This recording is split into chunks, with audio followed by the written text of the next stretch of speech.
the Kaja, and as well as Sanford, he's going to get his Yuzong, of course. Very standard picks all across the board. But now we see the Beatrix as well as the Grok, which begs the question here. Are they looking to try and shut down Benny QT? Yeah, absolutely. But then again, you now have a shot at Echo, right? They can pick up the marksman right now. But, okay, it's a Harith. Well, instead of like picking up a hardcore marksman, hard carrying marksman for Benny QT, they put in the Harith. Although it's a hard carry still, right? If you think about it. But then again, it's a more mid-tempo kind of marksman or gold laner, which kind of tells me that this is the time where Echo will pick up a hero for Carl TZ that will scale into the late game. Yeah, I just don't like, the only thing I don't like about Harith is really if you have a bad start, it's shut down for pretty much the entirety of the game. And it's so hard to get that scalability in comparison to what we've seen with Beatrix, which is so weird because going back to the group stage, she had an abysmal win rate. It was like 25, 30%. But now you see teams, I feel like a switch has been flipped with Beatrix in particular, especially in the hands of Skylar. And going back to the key to victory for RRQ, if it ain't broke, just pick Grok. Don't fix it. Don't bother fixing it. And I think, it's really good that Echo didn't fall for the fact of, hey, Grok is flexible and therefore we should expect him in a couple of these positions. They're focusing down on the main issue, which is Vin. And Vin has been having a stellar performance throughout M4 for a good amount of time. And even RRQ giving a lot of respect to Sanji as well, banning out that Valentina, making sure that he's not going to have that many flexible options when it does come down to the dive. Which begs the question, Farmist, question mark, should they ban it out here? I guess because they are considering picking it up themselves. It's probably why they will not be banning it out. I'm looking at the past matches of RRQ Hoshi. They do pick it up when they have a Grok. They combo Farmist and Grok to go up against something like a Harith or a marksman, a hard marksman. Curveball, what about Kadita? I love it. It's one of my personal favorites. It also looks good for the side of RRQ Hoshi. It fits the bill of what they want to achieve, right? It's a very RRQ-ish hero. You can also give that to Echo, though. But at this kind of draft, maybe the Kadita will not be considered by Echo themselves. Oh, Barretts. Okay, so Carl TZ opting for that utility jungle route, focused on the objectives. We've seen a lot of this, right? And I mean, at the same time, it is still a safe hero because of the fact that you can kind of brute force your way into those objectives. You have that immune to CC for a little bit. You got the Daytona's welcome. And still, this is a lot of pick-off potential because it's highlighted with the Kaja, but still, can they capitalize on those kills? Because even across the board, they're going to be fighting in the death box. They're going to have to deal with wild charges from angles that they're not expecting. And if Skylar can come online on this Beatrix like we've seen him before, it is a lot of work for Echo here. How about a Martis for Albert for RRQ Hoshi? Then they just have to utilize this Grok on the XP lane, get another a roamer that can help them suppress this Kaja. And there's the Martis. Yeah, but we're also seeing a Lapu Lapu as well, which does mean that Vin will have access to that Grok as the support. He needs to make sure that when he's playing around Yaoi, he doesn't get caught himself, which is something that he's able to do. And there we go. That's the Kadita that we were expecting to see coming in from Echo. Nicely done, boys, here up at the desk. Man, it's weird to see that both Kaja and Kadita picked up in one team, but there's a lot of -1 potential coming out from Echo. Really what they want to play with. Is it a double down, right? Is it too much for having both Kadita and Kaja? We're not so sure, but we might see that. That's a great point because honestly, if you already use the Divine Judgment and if the rough waves are gone, you lose a lot in both categories, right? A lot of pick-off potential, a lot of firepower even. So you almost have to 100% guarantee that you get that numbers advantage if you're Echo here, because if it doesn't play in your favor, then that's going to be bad news for Echo and better for RRQ here as they get ready to go. Well, this is such a stressful game here. I can't imagine what it's going to be like. Hopefully you guys are going to be sticking around because you won't want to miss a second of this. Let's jump right into it. Into the land of dawn we go. The last chance for Indonesia to make it to the grand finals. And it starts now. We're going to see Vin is going to be controlling that Grok. So this is the roam Grok, and then the Lapu Lapu will be the ones to fight against the Yuzhong. We've seen it before. The Lapu Lapu can win against the Yuzhong. Let's see Echo with early game Can they actually close this one out before RRQ scales? I personally think that they absolutely can, but it really depends on that momentum at the end of the day. What Vin is chill. Oh, he's holding back the waves again. For the second round of it. Okay, interesting. Usually it's just dedicated to one lane, but now we're seeing Yawi trying to go up to help Benny QT out to try and make sure that Skylar doesn't get too far ahead or at least holds that control. Yeah, I mean, you're relying a lot once again here for Skylar to just kind of pop off mid to late game. That's going to be crucial for them. And at the same time, RRQ's got to avoid all those picks that Echo's going to be looking for. And if anything, the fact that you have two Petrifies to work against, you've got to really be conscious of that, right? In those lockdown moments, because, I mean, even here, Sanford are going to be just fine. But again, going back to the point, especially when objectives are being contested, the angles from Sanford with the Black Dragon form and even looking out for Sanji is always something the teams going against a Kadita have to work for. It's a constant, pretty much mind game for both of these teams. See the focus coming out from RRQ Hoshi. Make sure that the laning stage is good for their side. Even when they're not really putting a lot of effort into the gold lane, the fact that they're controlling the minion wave so that it will be in the favor of Skylar, that's already them saying we want to make sure that the laning stage is ours. All right, well, first turtle now up here. You're going to see everybody in position for this as it's crucial for their momentum.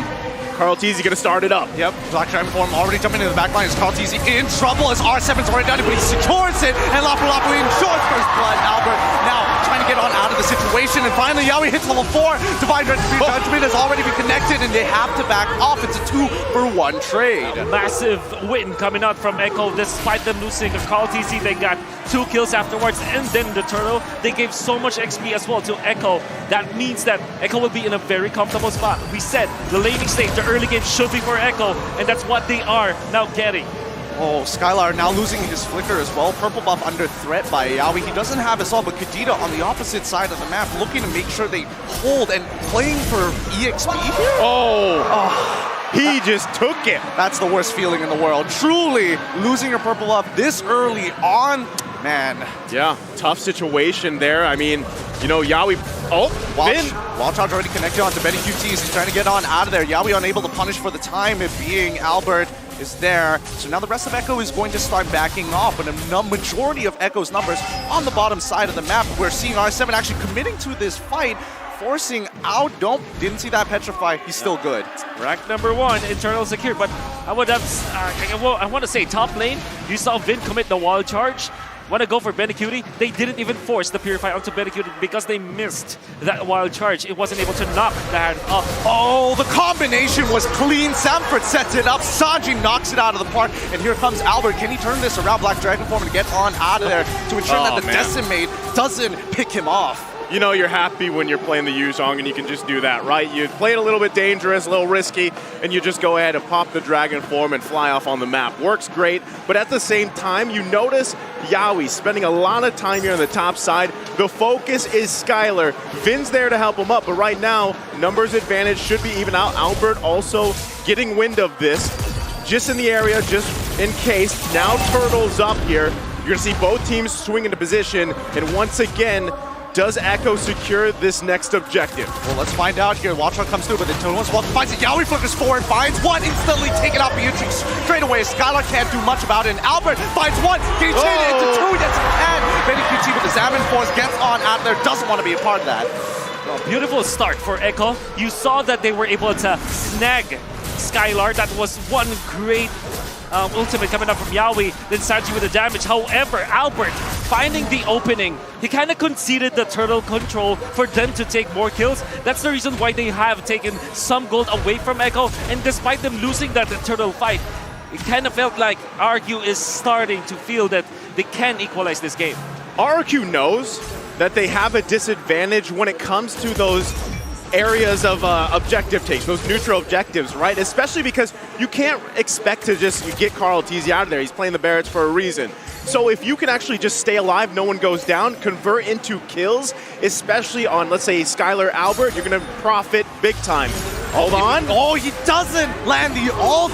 He manages to flicker out just in time there, but Sanji is in position. Do they know that he's even there? Albert, he might be in some trouble. Full combination, no, he doesn't commit to it. Sanji decides to walk away. Wild Charge connects onto Benny QT. Snipe comes through, Benny QT still alive, and Yawi making sure he has vision. Carl TZ to back him up to ensure no dives are going to happen, but Sanji is creeping up back into the tri-brush here. Do they know? Is he going to find his connection? No, sees Albert. It's just not worth his time. Even we're seeing Benny QT just holding on to that lane, and Sanford walking up mid. War of attrition. It's the battle for territories now for both teams. They just want to make sure that there's no team that will have the advantage up top where the gold laners are. And this is massive focus for both teams. They know what the win conditions are.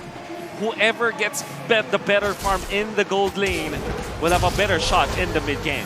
Well, something doesn't seem right here. Bottom side actually getting fully dogged on, and that's what we want to see. R7 goes down. They command the map, and now the turtle is in full control over Echo as the reinforcements are on their way. Cartesi is playing it as slow as he can. As soon he'll have to pump the Daytona's welcome. Yawi finds it once again. Clay flickers on out of there, but Sanford should be able to find the kill. It lands onto 2. Albert is on his way out. Sanji gets the knock up, and Vin, unable to do anything, must walk away. You see what's going on here, right? It's all angles that you have to watch out for if you're RRQ here. It's either Sanford come from the backside, Sanji popping out of nowhere, and it's tough for RRQ to handle right now. They're trying to constantly catch their breath, but at this time it's already fallen apart. You're almost 4K ahead here for Echo. Yeah. You saw like Yawi in the first turtle fight, he went from the right side. This time he went from the left side, catching RRQ off guard. But my oh my, Echo with a wonderful smart outplay or outwit of RRQ during the turtle fight. That second turtle, they delayed the take of the turtle so that they will have the advantage in the team fight. And topside already crushed, as well as mid-tier 1. Sanford here, knowing that he can disrespect the space. He has a level lead, and I think, you know, Skylar, with the rest of RRQ, might be in some trouble here as the rest of Echo pulls their attention and resources down to the bottom side of the map. Vin has to walk on out, but Carl TZ and as well as Yawi start taking the space into the bottom side jungle here. They have to move away. They cannot do anything about this. Oh man, you can already see it. Look at the pressure, right? I mean, knowing that Yawi's there on that Kaja, Sanji and Sanford were waiting patiently too. They just completely press RRQ off that tier 1, and they're able to secure themselves some more space on the map here, Wolf. Ah, massive map control from Echo. Even Carl TZ just running around 1v5. Oh, he gets knocked up here. Full combination onto Carl TZ so far. He now uses the Daytona's welcome. Decimate lands, but it doesn't matter as Sanji finds his own target into Clay. They trade 1 for 1 for now jungler for mid lane. Skylar's just amazing. I mean, all throughout the day, right? You saw him perform in their series against ONIC Esports. Now he's performing once again. Despite him dying once, you saw how masterful he is with a sniper as well, dealing out the damage against Carl TZ. But definitely we said, Carl TZ, way too brave. 1v5, not gonna work out for him. Well, honestly, as of right now, I feel like Echo, and especially when we're looking at Carl TZ, now that he's switched his role, he's not looking to hard carry this game. He's looking to be the foundation for the rest of his team members to actually step up. And Sanford Yawi is looking really good, but Sanji in particular, just the control that he has. Well, that's what I'm saying. You know, at this point, Carl TZ, especially when he plays these utility-type junglers, he's more of that, you know, it seems like the shot caller and just is that vision for the team for everybody else to shine here. And sometimes we see those moments even for RRQ, but right now, again, with momentum being a big thing in most of these games, Echo having control here, it's going to be really tough for RRQ to contest this first Lord. You also got a glimpse of the item. Skylar, I think, only has BOD unless he picked up a second one, but able to get the top side turret some more space, but Sanford's up there, and the fight ensues. It's a 4v4, the top side, hopefully we don't see, the solo kill already connects onto Skylar. Benny QT now zoning out the rest of them. Nothing that RRQ can really do now that Sanford's coming back to make the numbers in their favor. 4v5 doesn't seem ideal, but it's instantly we're seeing the Divine Judgment lock down 1. 5 members against 3. Sanford now getting in front of Albert as Yawi is disrespecting R7, trying to make something happen here. The Bravest Warrior gets locked up. Albert gets locked down, but he still manages to get on out. Sanford is still alive, but now the backline is done for. R7 is the next to fall. A 2-for-1 trade, maybe even one more. Benny QT unable to find it. What a play coming out from Carl TZ, just snagging one of the members of RRQ to save his teammates as well. And he even utilized the Daytona's welcome onto his opponent so that they'll land the double stun. Unfortunately, Echo weren't able to kill off Albert, but they did take out the Lord, and now they're controlling the purple buff as well. Echo with the economic advantage. Well, right now you can see that advantage, how confident it makes Echo. And even just like you said, Carl TZ walking around 1 versus 5, he doesn't really care at this point. So, I mean, Wolf, what does RRQ need to do to get back into this game? It's 5K ahead for Echo. Well, they have to concede the control to the map control now for Echo. Just utilize Albert or maybe R7 to kind of split push the waves and allow for Skylar and Clay to just farm the incoming waves. So it's going to be totally defensive now for RRQ Hoshi. Echo's power spike is literally right now mid-game. They have to respect that. Yep, Sanford coming in. Yawi finds the catch once again. Good spatial awareness, and the outer turret will fall as Echo now with a five-man pushing into the inhibitors against 4. RRQ playing hyper defensively. Albert has to clear these waves so far. But we see on the bot side, even Carl TZ doesn't mind, proxies the wave, and that's going to be every single outer turret, very systematic coming out of Echo. It's going to be difficult for RQ to defend this, especially when Yawi's just finding all of these openings. Yawi already has gotten a fleeting time. That means that from here on out, you're always afraid of Yawi. Like every 30 or every minute, I mean, there's a threat of the Divine Judgment one shot. I mean, just at this point, slowly whittling down the base here of RRQ. Echo knowing that they're in full control at this point.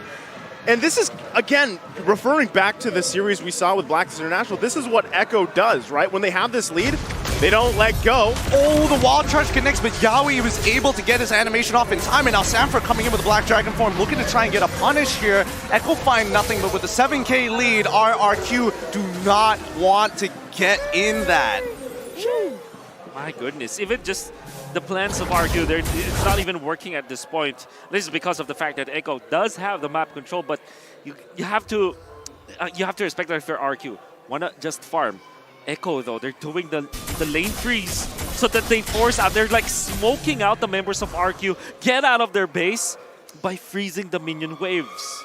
Well, I mean, that's again, going back to this whole point, like you have Grok. Yes, it was a key to victory. If it ain't broke, you know, keep picking Grok. But this time, Vin hasn't been able to find the targets he wants to, but let's say he does. What damage do you have to throw at Echo right now? You know, I think Clay and Skylar both have a couple items, but it's still hard to get through that front line, and even if you do, you've got every other angle to worry about, right? And Sanji so far, 6-0-3, rocking the Petrify here, can most likely one combo everybody from RQ, except maybe Vin and Albert, right? R7 is even in quite a bit of danger with this Lapu Lapu pick. So now, next Lord up here, Echo. Oh, Vin, he finds 2, and the real one manipulation comes on down. They find one pick, like you were talking about, Sanji. No time to react in time, and now RRQ are in position to maybe hit a Lord here. Let's see how they play out, because Albert might be in some trouble. Yawi is again threatening him with the Divine Retribution. Carl TZ getting zoned out for now, but he's really far ahead of the team. Yawi once again looking at Albert's positioning. Albert making sure that he doesn't get locked down for the time being. R7 looking for something against Sanford here, but the same goes for Albert. He's got to be so careful as the mid wave gets pushed in.